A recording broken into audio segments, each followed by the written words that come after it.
नमस्कार. काय तर आपला तो बाब्या या न्यायाने त्यांनी बरंच कौतुक केलं. वास्तविक तसं काही नाही आहे. अतिशय सामान्य मनुष्य आहे मी. आपल्यासमोर तर काहीच नाही आहे. पण जसं म्हटलंय ना, संत संग देई सदा, तसा सत्संग घ्यायला खरं म्हणजे मी आलो. सांगण्यापेक्षा ऐकण्याकडे माझा भर जास्त राहील. सावरकरांचं एक प्रसिद्ध वाक्य आहे की गाय हा उपयुक्त पशु आहे. आणि ते खरं आहे. आणि तेच खरं आहे. बाकी गायीच्या पोटात 33 कोटी देव असतात, हे एका वेगळ्या अर्थाने खरं आहे. लक्षणार्थाने खरं आहे, भावार्थाने खरं आहे. ज्यावेळेला या विषयावरती काम करायचं ठरवलं 2017-2018 मध्ये, तत्पूर्वी माझ्या आमच्या सगळ्यांच्या संकल्पना होत्या की गाय खूप चांगली आहे आणि आपला जो दुधाचा महापूर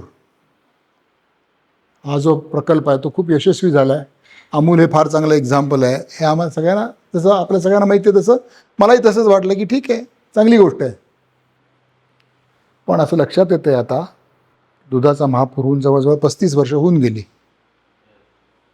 सगळं खोटं आहे हो, सगळं खोटं आहे. सगळं खोटं आहे.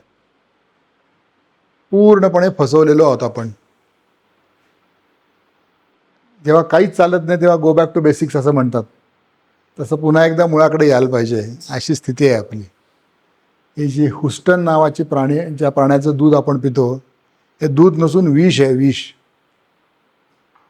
आणि त्यालाच सरकार प्रोत्साहन देतं, त्याच्याच डेअऱ्या निघतात आणि त्याच्याचद्वारे आपला पिंड पोचला जातो. इतकं वाईट आहे. आणि मग हे जेव्हा लक्षात आलं की दुधाचा महापूर हा सगळा बंपकपणा आहे, तोपर्यंत पुष्कळ उशीर झाला होता. आपल्यासारख्या सज्जन लोकांनी एकत्र येऊन बाबा देशी गायींचं संगोपन करायचं असं ठरवलं. आणि मग लक्षात यायला लागलं की देशी गाय पाळणं सोपी गोष्ट नाही आहे, आर्थिकदृष्ट्या पण नाहीच. पण त्याच्यासाठी जे कष्ट करावे लागतात त्या दृष्टीने ते सोपं नाही आहे. रोज सकाळी उठून डबा घेऊन 8 तास काम करून घरी गेल्यानंतर जे पैसे मिळतात, तेवढे पैसे गायीची सेवा 16 तास केल्यानंतरही मिळत नाहीत. हे सत्य लक्षात यायला लागतं. तेव्हा आपल्याला असं वाटायला लागतं की मग हजारो वर्ष आमच्या पूर्वजांनी गाय पाळली कशी.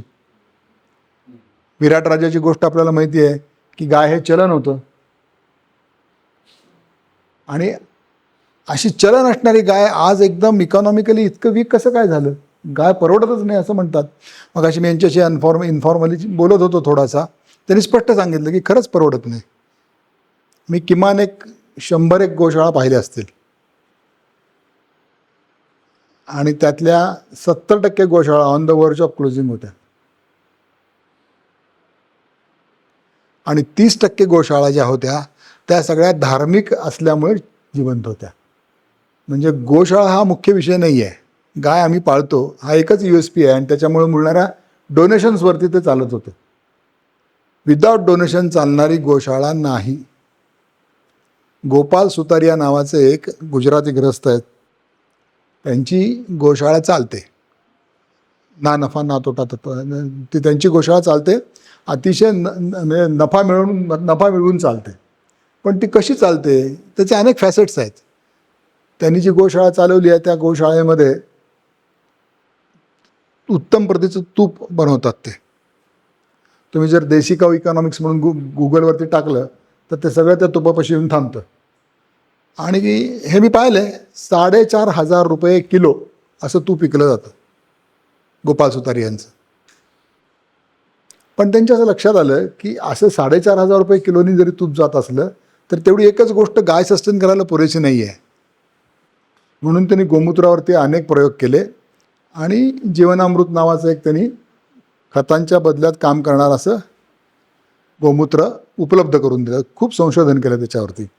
आणि मग आमच्या लक्षात आलं की गोपाल सुतारे एकच आहेत, असे अनेक गोपाल सुतारे होऊ नाही शकत. दिस इज नॉट रिप्लिकेबल मॉडेल. कारण तसा व्यावसायिक दृष्टिकोन ठेवून गोशाळा चालवली तर चालत नाही असा आमचा अनुभव आहे. आम्ही एक साधारण स्टॅटिस्टिक असं केलं की 40 गायींची एक गोशाळा जर घेतली आणि त्याचं इकॉनॉमिक्स असं मांडलं तेव्हा लक्षात आलं किंवा एका गाईच्या पाठीमागे दरवर्षी राहण्याचं म्हणजे तिचं ती जागा आहे, चारा आहे, त्याच्या पाठीमागे लागणारी माणसं आहेत, वीज आहे, या सगळ्याचा हिशोब करून कमर्शियली साधारणपणे 1,20,000 ते 1,25,000 रुपये इतका खर्च येतो एका गाईला एका वर्षाचा. आणि ॲव्हरेज, कारण गाय काही सातत्याने दूध देत नाही, कारण गाईचं दूध हे मुख्य प्रॉडक्टच नाही आहे, दूध हे बाय प्रॉडक्ट आहे गाईचं. तर ते जे दूध देते त्या दुधापासून उत्पन्न साधारणपणे 37,000 ते 40,000 42,000 इतकंच मिळतं. तुम्ही सांगू शकाल की अशी स्थिती आहे की नाही? म्हणजे प्रत्येक गाईला साधारणपणे दरवर्षी 70,000 ते 80,000 रुपयाचं डेफिसिट आहे. मग हे डेफिसिट भरून काढण्यासाठी अनेक प्रयत्न करतात. मग ते गोळ्या करतात, मग धुपकांड्या करतात, मग गोमूत्रापासून फिनेल बनवतात, मग खत बनवतात.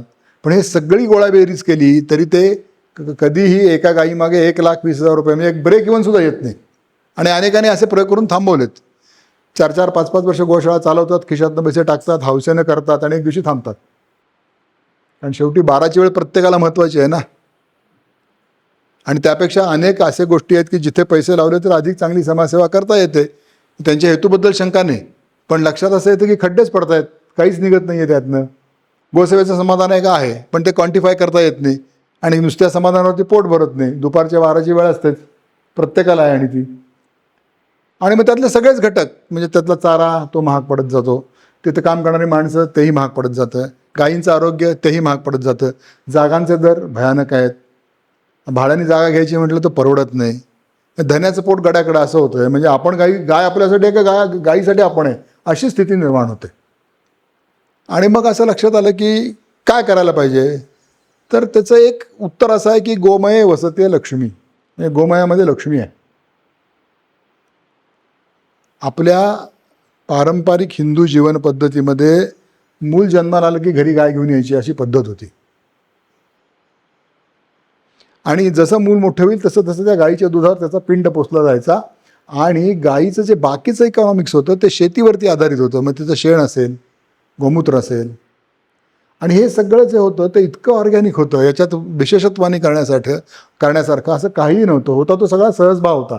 उदाहरणार्थ गाईच्या शेणाने घर सारवणं, गाईच्या शेणाचा रोज सकाळी अंगणामध्ये सडा टाकणं, या ज्या गोष्टी होत्या त्यामुळे कुटुंबाचं आरोग्य चांगलं राहत होतं. गाईचं दूध जे येणारं होतं ते पहिल्यांदा गाईच्या बछड्यांना, त्याच्यानंतर घरातल्या लहान मुलांना, वृद्धांना, आणि मग सरते शेवटी मोठ्या माणसांना, अशी पद्धत होती. त्याच्यामुळे गाय हा कुटुंबाचाच एक भाग होता. आणि असा कुटुंबाचा भाग असल्यामुळे त्याच्या इकॉनॉमिक्सचा हिंदूंनी विचारच नाही केला हो. आपल्या घरामध्ये आपले आई वडील असतात, त्यांच्या इकॉनॉमिक्सचा आपण विचार करतो का? ती लायबिलिटी काय ॲसेट आहे? मग कुठलंही हिंदू मत म्हणेल की ॲसेट आहे की नाही? आपण आपल्या आई वडिलांना म्हणत नाही की लायबिलिटी आहे. तसं गाय ही सुद्धा ॲसेटच होती. मग प्रत्येक धर्मकार्यामध्ये, रोजच्या जीवन पद्धतीमध्ये, रोजच्या शेतीमध्ये, सणवारांमध्ये गाईचं महत्त्व अनन्यसाधारण होतं. आणि हे अनन्यसाधारण महत्त्व असल्यामुळे गाईचे टँजिबल बेनिफिट आणि इनटँजिबल बेनिफिट याची गोळाबेरीज केल्यानंतर लक्षात येतं की गाय किती प्रॉफिटेबल आहे. पण पैशात तो हिशोब मांडता येत नाही. उदाहरणार्थ श्रीकृष्णाप्रमाणे गोसेवा केली, गाईच्या पाठीवरनं हात फिरवला तर जे समाधान मिळतं ते क्वांटिफाय नाही करता येत.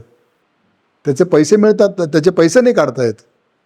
आणि मग या मापदंडावरती गाय ही कधीही प्रॉफिटेबल होणार नाही. किंबहुना असा प्रयत्नच करू नये की गाय प्रॉफिटेबल होईल. आपल्या कुटुंबामध्ये असणाऱ्या घटकांबद्दल आपण याचा विचार करत नाही. मुलं लायबिलिटी एक ॲसेट आहे, आई वडील लायबिलिटी एक ॲसेट आहे. आपण त्या चक्रातनं जात असतो ना, कधी लायबिलिटी असतो, कधी ॲसेट असतो. It's changing, right? तशी गाय कुटुंबाचा घटक असला पाहिजे. गोशाळा इज ॲब्सल्युटली इनऑर्गॅनिक. गाईची इंडस्ट्री होऊ नाही शकत, करायचीच नसते. पूर्वीच्या काळी ज्या गोशाळा होत्या त्या गोशाळा मोठे मोठे राजे महाराजे भाकड गायींसाठी किंवा वृद्ध अपंग अशा गायींसाठी म्हणून ती होती. बैलांचा प्रश्नच नव्हता, बैल वापरलेच जात होते.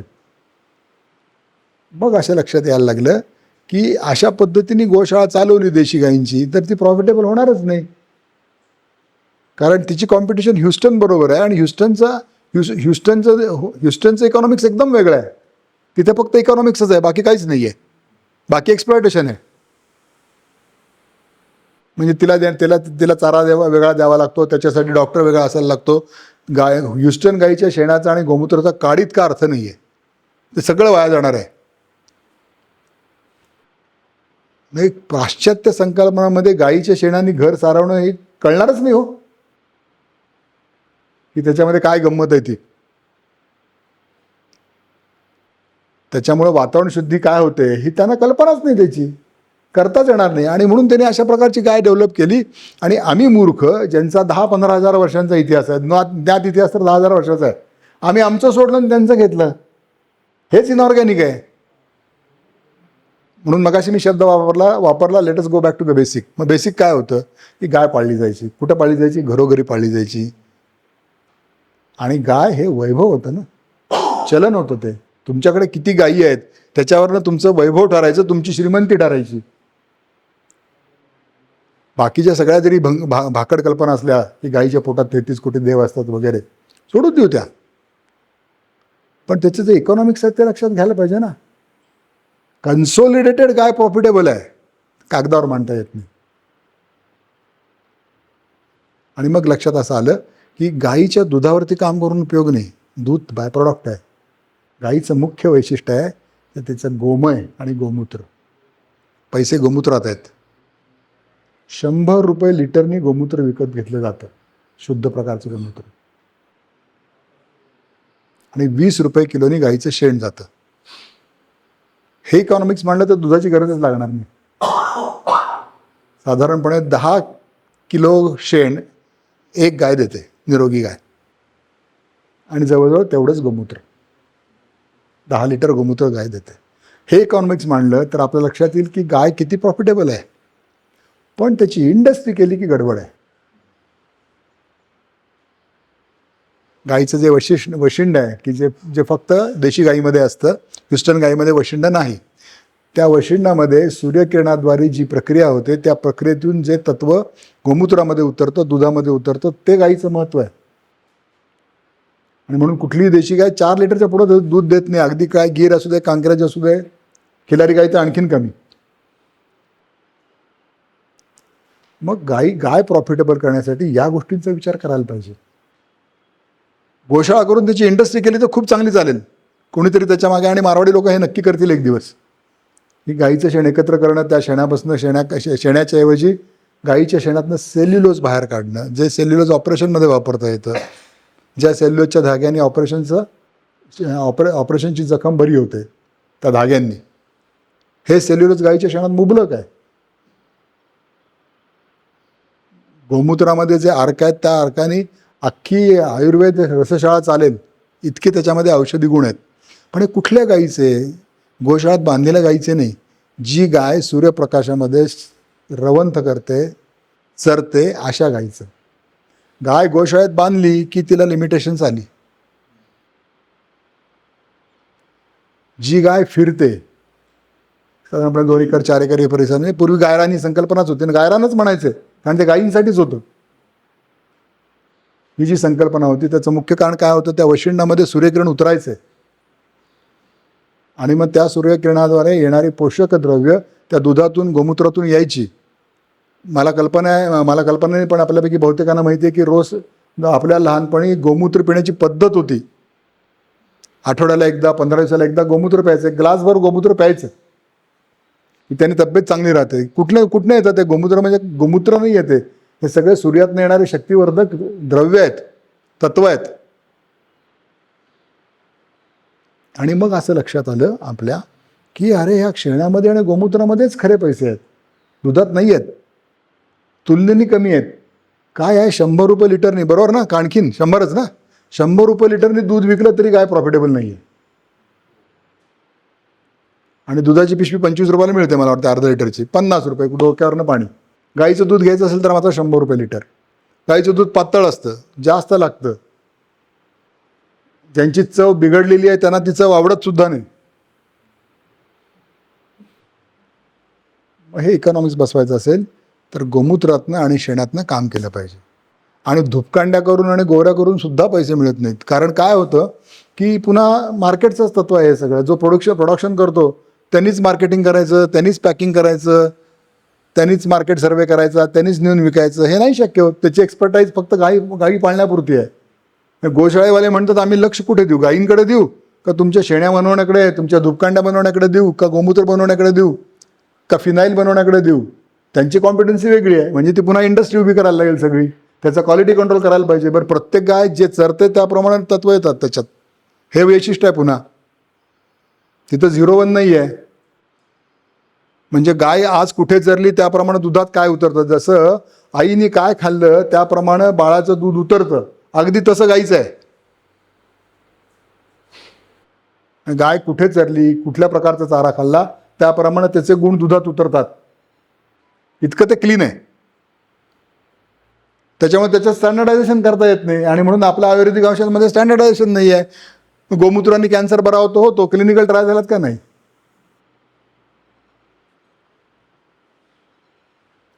म्हणजे हा जो विषय आहे, अनुभवाचा विषय, अनुभूतीचा विषय आहे, शास्त्राने कागदावरती मांडता येत नाही. कारण आपलं कुठलंच शास्त्र 0-1 मध्ये बसत नाही. 0 आणि 1 मध्ये प्रचंड मोठा स्पॅन आहे. त्या सगळ्यामध्ये आपण आहोत. आणि म्हणून गाय हा कुटुंबाचा भाग आहे. तिथनं आपण बाजूला गेलो की गडबड आहे. पूर्व नाही सगळं. आपण उलट्या पद्धतीने सिद्ध करायला लागलो तर अवघड आहे. पूर्वजांनी जर सांगितलं डोक्यावरती उभं राहायचं नाही, पायावरतीच उभं राहायचं आणि तसंच चालायचं असतं, आपण उलटं करायला गेलो तर पडणार ना. त्याच्यात वेगळं काय आहे. म्हणून गाय ही घरीच असली पाहिजे. मग ती प्रॉफिटमध्ये आणण्यासाठी काय करायला पाहिजे हा वेगळा मुद्दा आहे. जसं गाईच्या शेणापासून पेंट बनवता येतो, चांगले भिंतीला लावण्याचे पेंट बनवता येतात गाईच्या शेणापासून, आर्किटेक्चर पेंट. आणि हे शास्त्राने सिद्ध केलेलं आहे की गाईच्या शेणाने रंगवलेली भिंत असेल किंवा खोली असेल, त्या खोलीमध्ये बाहेरच्यापेक्षा 5 डिग्री टेम्परेचर कमी असतं. अशा खोलीला जर AC लावला तर बिलामध्ये 65% घट होते. राजस्थानच्या एका गोशाळेने भारतीय सैन्यांच्या ज्या हट आहेत राजस्थानमधल्या, विशेषतः जिथे तापमान 50 डिग्रीच्या आसपास असतं, तिथल्या हटना आतनं शेणाने लिंपन केलेलं आहे. आणि त्यामुळे त्यांना हवा तो गारवा तिथे मिळतो. शेतकरी तिथे राहू शकतात, सैनिक त्या हटमध्ये. या पद्धतीने त्याच्यावरती मूलगामी संशोधन करायला पाहिजे की कशातनं नेमकं काय होतं. ही जी पेंटची इंडस्ट्री आहे ती इतकी मोठी आहे खरं म्हणजे, पण ज्या केमिकल इंडस्ट्रीज आहेत ना त्या तुम्हाला वरती येऊ देणारच नाहीत. त्यांना ही इंडस्ट्री करायचीच नाही आहे गाईची. आणि गाईची इंडस्ट्री करायची असेल तर कसं करायला लागेल की गाय घरीच पाहिजे.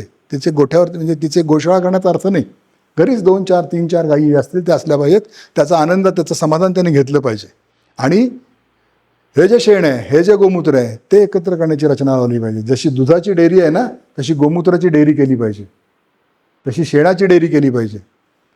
आणि मग तालुक्याच्या ठिकाणी ते शेण आणलं किंवा एखाद्या बाजाराच्या गावी ते शेण आणलं, त्याच्यावरती प्रक्रिया केली तर त्याचा उपयोग आहे.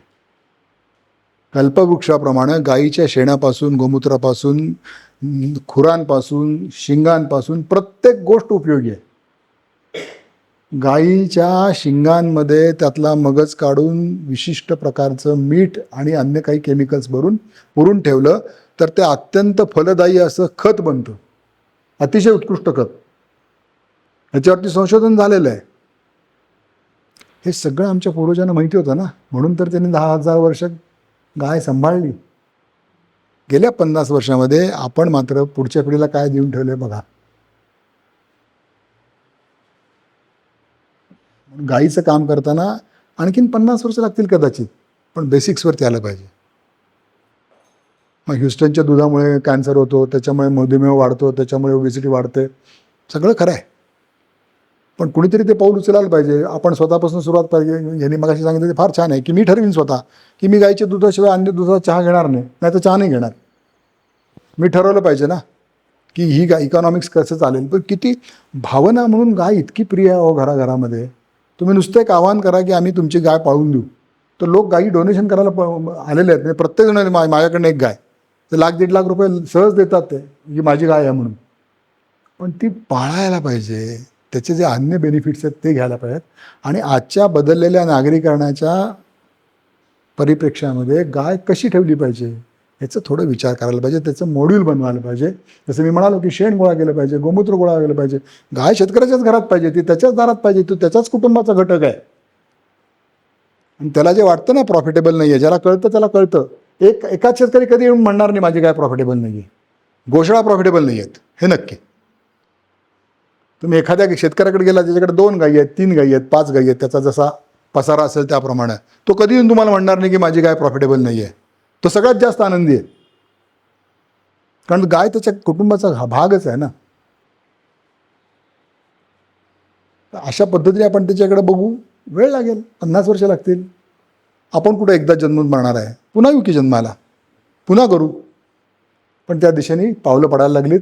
आपल्यासारखे जाणकार मंडळी त्याच्यामध्ये लक्ष घालतील, हळूहळू कोणी त्यातले एक्सपर्ट बनतील, अधिक चांगलं काम करतील आणि एक दिवशी उभी राहील. मी म्हणतो तशी गोमूत्राची डेअरी खरंच उभी राहील. त्याचे टेस्ट डेव्हलप होतील आणि त्यापासून आपल्याला आवश्यक त्या गोष्टी ज्या नैसर्गिक आहेत, ज्या ऑर्गॅनिक आहेत, जे नॅचरल आहे, जे सहज आहे, अशा सहज पद्धतीने निसर्गस्नेही जीवन आपल्याला जगता येईल. गाय हा कुटुंबाचा भाग असला पाहिजे, गोशाळेचा नाही.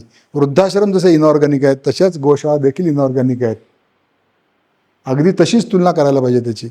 जसं वृद्धाश्रमामध्ये आईवडील सोडल्यानंतर जसं वाईट वाटतं, तसंच गायी गोशाळामध्ये गेल्यानंतर वाईट वाटलं पाहिजे. गाय ही आपली स्वतःची कुटुंबातली घटक असली पाहिजे. किती शक्य आहे? आज नाही शक्य, 50 वर्षांनी होईल ना शक्य. लोकांच्या लक्षात येईल ना. Go back to basics. मगाशी मी उल्लेख करताना कोणीतरी म्हणाले की 10,000 वर्षामध्ये असे अनेक प्रसंग येऊन गेले असतील ना, की नागरीकरण पुष्कळच झाले. 10,000 वर्षामधलं कालखंड खूप मोठा आहे. नागरीकरण पुष्कळच झाले. मग लोकांच्या लक्षात आले पुन्हा गावाकडे जायला पाहिजे आणि लोकांनी पुन्हा आपली जीवन पद्धती बदलली. अनेक प्रकारचे आक्रमण झाले. त्या आक्रमणातून चांगलं आपल्याजवळ ठेवून आपण प्रगत होत राहिलो ना. हा प्रवाह अक्षुण्ण वाहतोय. आतली नदी बाहेरची नदी ह्या वाहतातच ना. त्याच्यात बदल नक्की घडतील, कारण ते ऑर्गॅनिक आहे, तेच टिकणार आहे. बाकी सगळं आपोआप नष्ट होणार आहे. उत्क्रांतीच्या नियमाप्रमाणे जे त्याज्य आहे ते झडून जाणार आहे, हे नक्की. थांबतो.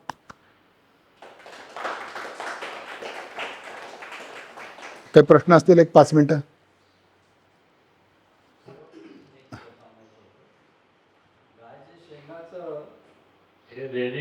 हो, हे म्हणजे अगदीच काय. एक आणखीन एक गोष्ट त्याची अशी आहे की नुसतं रेडिएशन नाही आहे, तर आपलं एक परवा एका ऑक्युपेशनल हॅझार्डवाल्या डॉक्टरांना भेटलो की त्यांचे एक्सपर्टाईजच ऑक्युपेशनल हॅझार्ड आहे, की ज्यांनी BARCचे नॉर्म्स बनवले. हां, तर ते म्हणाले की पूर्वीचे बॅच होते त्यांचे, ते केमिकलच्या स्ट्रिप्स असायच्या, लेडच्या बेसिकली. लेडच्या स्ट्रिप शरीरावरती धारण करून मग त्यांना रेडिओ ॲक्टिव्ह एरियात जायचा परवानगी असायची. त्या लेडचा पण परिणाम व्हायचा.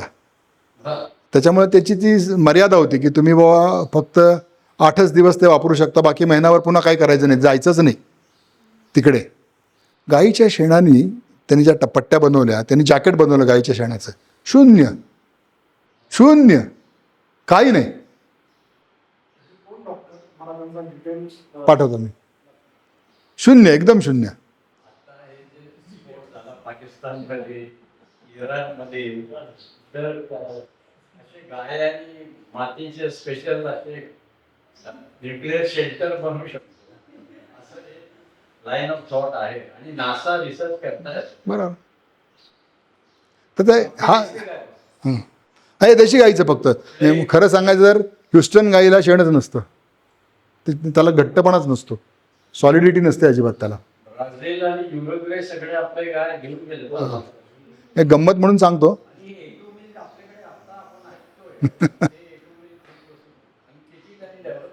हे सगळ्यात मोठा म्हणजे गाईच्या वंशशुद्धीबद्दल चाललं ना आता. तर ते ब्राह्मण नावाच्या जातीचा जो नंदी आहे, सांड आहे, तो आत्ता जगात सगळ्यात महाग आहे. $50,000 त्याची किंमत आहे आणि तो ब्राझील सरकारकडे आहे. प्रताप पाटील म्हणून आमचे एक मित्र आहेत, ते ब्राझील सरकारचे देशी काऊ संशोधनाचे हेड आहेत. कारण का, तर त्यांच्या घरी गायी त्यांनी लहानपणापासून पाहिलेल्या आहेत आणि त्यांचा त्यातला अभ्यास आहे. आणि अमेरिकेत त्यांनी PhD केल्यानंतर त्याला ब्राझील सरकारचे ते सरकार नियुक्त अधिकारी आहेत की गायीच्या संशोधनावरती काम करणारे. ते म्हणाले की आपल्याकडे असं का नाही आहे. ते म्हणले आवश्यकताच नाही आहे, कारण आपल्याकडच्या खेड्यातल्या लोकांना हे सगळं माहितीच आहे ना. गो बॅक टू बेसिक्समध्ये तुम्ही स्थानिकांना विचारा, त्यांना हे सगळं माहिती आहे. कदाचित इतक्या एक्सप्लिसिटली त्यांना प्रेझेंटेशन नाही करता येणार, पण माहिती त्यांना नक्कीच आहे. म्हणजे आयुर्वेदामध्ये काही उपचारांमध्ये औषधांच्या बरोबर गायीची सेवा करणे असं एक पथ्य सांगितलेलं आहे. ऑटिस्टिक चिल्ड्रन असतात हो हो, त्यांना 1 तास 1.5 तास गायीची सेवा करण्याची.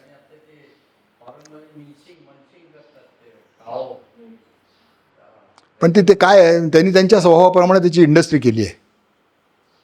आपण ती इंडस्ट्री करायला जातो आणि फसतो. इंडस्ट्री नाही होता कामा त्याची. अर्थाचा अभाव आणि अर्थाचा प्रभाव दोन्ही वाईट. आपण एकेकाळी अभावात होतो पण सुखी होतो, आता प्रभावात आलोय आणि त्याच्यामुळे दुःखी झाले. म्हणजे there is a problem of abundance.